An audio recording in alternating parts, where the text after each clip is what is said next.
Welcome to the revision of risk analysis in capital budgeting. The main purpose of this chapter is that कि तुम्हारे को business जो तुम select करने वाले हो वो बिजनेस में इन्वेस्टमेंट डिसीजन में अपन ने देखा था कि कैसे सेलेक्ट करना है, बट उसके अंदर दो बिजनेस है जो अलग अलग रिस्क क्लास के हैं, उसको कंपेयर करने का बोला ही नहीं। वहां पे तो सब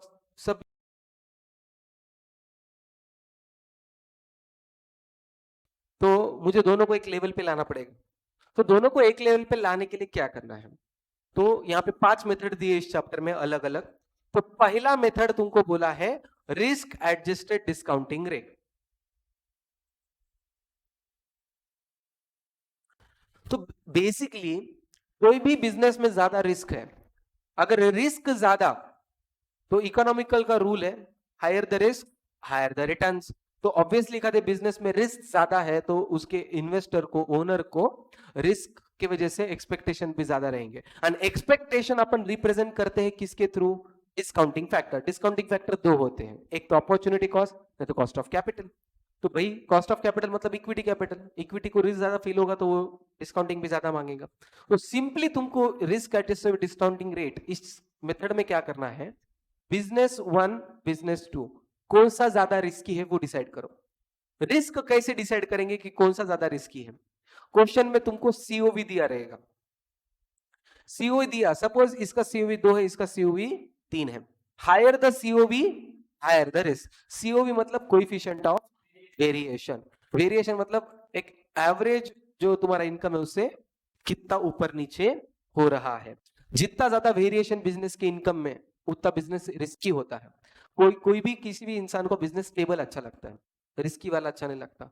तो यहाँ पे सीओवी ज्यादा है तो इसका रिस्क ज्यादा है, सीओवी ज्यादा रिस्क ज्यादा, तो इसको डिस्काउंटिंग फैक्टर भी ज्यादा यूज करो और इसको डिस्काउंटिंग फैक्टर कम यूज करो। जैसा क्वेश्चन सॉल्व करते थे वैसा ही सॉल्व करना है। जैसे इन्वेस्टमेंट डिसीजन में 5 column, year, particulars, cash flow, discounting factor, discounted cash flow. पर यहाँ पे डिस्काउंटिंग फैक्टर 2 कॉलम बनाएंगे और डिस्काउंटेड कैश फ्लो के 2 कॉलम बनेंगे।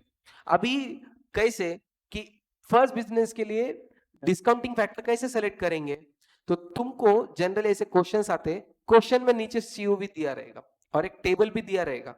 तो सपोज इसका पॉइंट 2.0 है, तो 2.0 के लिए कौन सा डिस्काउंटिंग फैक्टर है? 20। तो इस तरीके से तुमको एक्स बिजनेस के लिए डिस्काउंटिंग फैक्टर 20 सेलेक्ट करना है। वाई बिजनेस का रिस्क है 0.8, तो 0.8 के लिए कौन सा है? 12। तो वाई बिजनेस के लिए डिस्काउंटिंग फैक्टर क्या रहेगा? 12। बस सिलेक्शन और डिस्काउंटिंग फैक्टर यही मेन है। इस मेथड में क्या बोला है कि अलग बिजनेस के लिए अलग अलग discounting rate according to their COV. इसमें कोई प्रॉब्लम? ओके। इसके बाद सर्टेनिटी इक्विवेलेंट, सेकंड मेथड।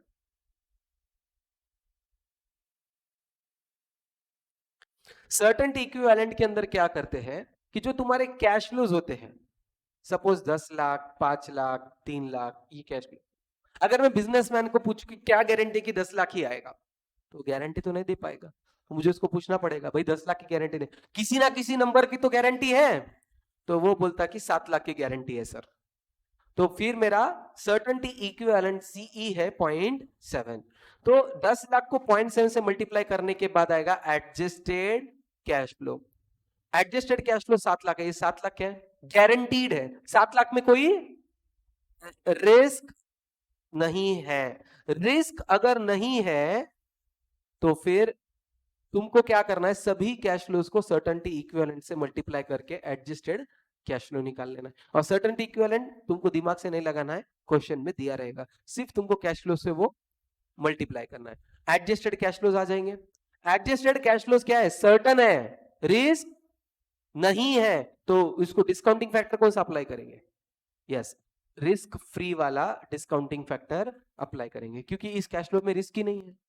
तो फिर कोई भी बिजनेस हो, सभी बिजनेस के कैश फ्लोज को रिस्क फ्री करो और डिस्काउंटिंग फैक्टर भी रिस्क फ्री लगाओ, कंपैरिजन इजी। तो और उसको रिस्क फ्री बनाने के लिए उसको सी से मल्टीप्लाई करना पड़ेगा। बस क्वेश्चन में तुमको अगर डिस्काउंटिंग फैक्टर 2 दिए तो तुमको सोच समझ के रिस्क फ्री वाला डिस्काउंटिंग फैक्टर उठाना है। ओके, कोनो प्रॉब्लम? नो। इसके बाद सर्टेनिटी इक्विवेलेंट होने के बाद फिर थर्ड आता है तुम्हारा probability. Standard deviation and CoV. जो तुमने फाउंडेशन स्टैटिस्टिक्स में पढ़ा था वही यहाँ पे करना है। प्रोबेबिलिटी के कैश फ्लो कैसे निकालते हैं? तुमको प्रोबेबिलिटीज एंड कैश फ्लोज दिए रहेंगे, P इंटू कैश फ्लोज करेंगे, प्रोबेबल कैश फ्लोज आएंगे, और इसका अगर जब तुम टोटल लेते हो, ये टोटल है, वही एक्सपेक्टेड कैश फ्लो है। बस एक्सपेक्टेड कैश फ्लो को लेके एनपीवी निकालो, काम हो गया। अगर तुमको स्टैंडर्ड डेविएशन निकालने को बोला तो ये एक्सपेक्टेड कैश फ्लो क्या होता है? मीन होता है। तो तुमको और एक कॉलम बनाना पड़ेगा, कैश फ्लो माइनस मीन का स्क्वायर इनटू प्रोबेबिलिटी। अभी इसको किस तरीके से करना है? कैलसी पे शॉर्टकट तरीके से कर सकते हैं अपन। Suppose cash flows are a, mean that is expected cash flow is B and probability is suppose 0.1। तो तुमको क्या करना है? कैश फ्लो कैलकुलेटर पे A minus B is equal to into equal to, फिर प्रोबेबिलिटी क्या है? पॉइंट, हाँ, इंटू 0.1। फिर ऐसे करते करते जाना है, मेमोरी प्लस, ऐसा जितने भी कैश फ्लोज है सबके साथ करते जाओ। तो तुमको जो मेमोरी रिकॉल मिला है, मेमोरी रिकॉल, तो मेमोरी रिकॉल ये तुमको डायरेक्ट वेरिएंस मिल चुका है। जो मेमोरी रिकॉल है वो क्या मिल चुका है तुमको? वेरिएंस। क्योंकि प्रोबेबिलिटी का टोटल हमेशा 1 होता है, तो अपने को कुछ डिवाइड करने की जरूरत नहीं है। ठीक है, तो ये a माइनस बी अगर नहीं दिखता रहेगा तो इक्वल टू इंटू, एक मिनट, इक्वल टू करने के बाद इंटू इक्वल टू करने के स्क्वायर आया, फिर इंटू प्रोबेबिलिटी 0.1 इक्वल टू, इससे तुम्हारा cash flow minus mean whole square into probability करके आ गया। और ऐसा मेमोरी प्लस करते जाओ तो तुमको मेमोरी रिकॉल जो आएगा वो क्या रहेगा? वेरिएंस। फिर उसका रूट अगर लेंगे, रूट, तो स्टैंडर्ड डेविएशन। और सीओवी कैसा मिलता है? Standard deviation by mean into 100, इससे सीओवी आ जाएगा। कुछ नहीं है, तुम प्रैक्टिस कर सकते हो, जैसे तुमने फाउंडेशन लेवल पे किया है, मॉड्यूल के क्वेश्चन है वैसे प्रैक्टिस करो, ये तीनों भी मिल जाएंगे। फिर उसके बाद अपन आए सेंसिटिविटी एनालिसिस। सेंसिटिविटी एनालिसिस के अंदर क्या हुआ? सपोज बिजनेस को अफेक्ट करने वाले फैक्टर कोई है, इनिशियल इन्वेस्टमेंट, तो फिर selling price, units, fix cost, variable cost, discounting factor, ऐसे अलग अलग चीजें दी रहेंगे। क्वेश्चन में एक तो तुमको दिया रहेगा कि कितने से अफेक्ट करना है, एडवर्सली अफेक्ट।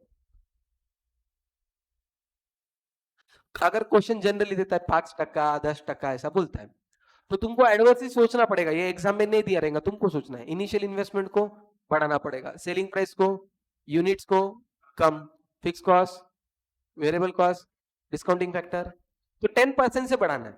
से फॉर एग्जांपल ये 10% है, तो 10% से बढ़ाए तो 11%। यूनिट्स अगर सपोज 5 करोड़ है तो 10% से कम करना है तो 4.5 CR हो जाएंगे। तो तुमको इस तरीके से एडवर्सली अफेक्ट करना है। बट एडवर्सली अफेक्ट करते समय ये चीज ध्यान देना है कि एट ए टाइम सिर्फ एक ही को अफेक्ट करें। पहले एक नॉर्मल रख के सॉल्व करेंगे, एनपीवी निकालेंगे, जैसा तुमने इन्वेस्टमेंट डिसीजन चैप्टर में किया था वैसा नॉर्मल रख के एनपीवी निकालेंगे। फिर केस वन में क्या करेंगे? सिर्फ इनिशियल इन्वेस्टमेंट को बढ़ाएंगे, बाकी सब नॉर्मल रखेंगे, नॉर्मल वाले लेंगे और उस हिसाब से एनपीवी निकालेंगे। क्या आएगा?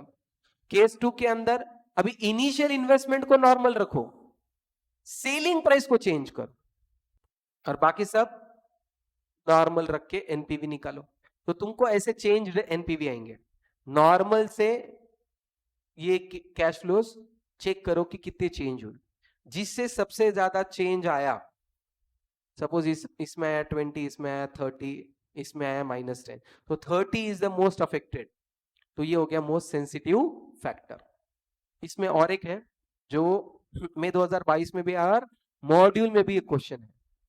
हाँ, तो उसमें बोला रहता है कि एनपीवी को तुमको 0 करना है। तो यहां पे ये नहीं दिया रहेगा कि कितना % अफेक्ट करना है, कितना % अफेक्ट करना है ये नहीं दिया रहेगा। तो तुमको क्या करना पड़ेगा?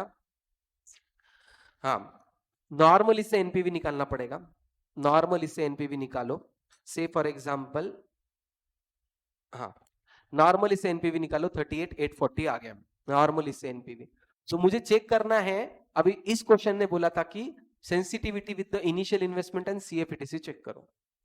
तो अभी नॉर्मल एनपीवी है 38,840, अगर इसको एनपीवी को जीरो करना है तो इनिशियल इन्वेस्टमेंट को क्या करना पड़ेगा, 38,840 से बढ़ाना पड़ेगा। तो 38,840 से बढ़ाना है इनिशियल इन्वेस्टमेंट, मतलब 38.84% चेंज करना पड़ेगा।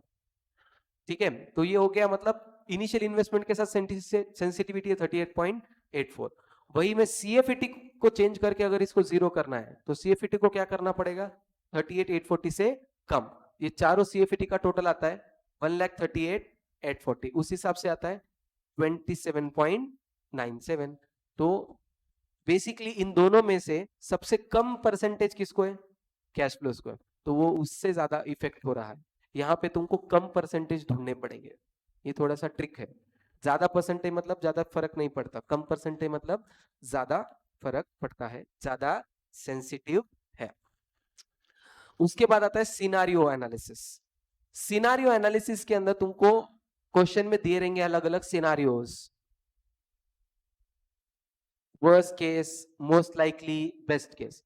क्वेश्चन खुद बोलेगा कि तुमको कौन से सिनारियो से आंसर निकालना है। जैसा इस क्वेश्चन में बोला था कि most likely and third year के अंदर वर्स्ट, तो तुमको फर्स्ट 2 इयर्स के लिए मोस्ट लाइकली लेना है और थर्ड ईयर के लिए वर्स्ट सेलेक्ट करना है। तो जो भी एग्जाम के अंदर तुमको बना के दिया रहेगा उस हिसाब से बना के सॉल्व कर सकते हो। तो ये 5 मेथड्स हैं जिसके थ्रू तुमको करना है। ये चैप्टर कुछ भी नहीं है, इन्वेस्टमेंट डिसीजन का अगला पार्ट है, बट बहुत डिफिकल्ट नहीं है, बहुत इजी है। एग्जाम में क्वेश्चन नंबर 1 में ही आएगा, 5 मार्क को कंपलसरी आएगा। और मैं तो बोलता हूं कि ये सबसे इजी चैप्टर में से है। तो तुमको 3 चैप्टर जो फाइनेंशियल मैनेजमेंट के अंदर, एफएम के अंदर कभी भी अंडर एस्टिमेट नहीं करना है, मतलब करके ही जाना है। पहला leverage 10 mark, dividend decision 5 mark, and ये वाला 5 मार्क। अभी इसमें से ये 2 चैप्टर तो कंफर्मली आते हैं, leverage and risk analysis. Dividend decision कभी आ सकता है, कभी नहीं आ सकता है। तो 15 मार्क से 20 मार्क का, 60 मार्क के एफएम के अंदर 15 से 20 मार्क का एफएम बहुत इजी है। उसके बाद एवरेज चैप्टर्स जो है तुम्हारे, वो एवरेज चैप्टर्स आएंगे तुम्हारे cost of capital, financing decision, and अगर तुमको रेशियोज एवरेज लगता है तो रेशियोज। डिफिकल्ट के अंदर मैनेजमेंट ऑफ वर्किंग कैपिटल वगैरह बहुत लोगों को जाता है, पर मुझे लगता है कि वो एवरेज है, पर ठीक है, हर एक का अपना अपना। And investment decisions. तो टायर वाइज सब्जेक्ट को डिवाइड करो और उस हिसाब से प्रिपेयर करो, 101% सक्सेस तुम्हारा है। ठीक है, ऑल द बेस्ट।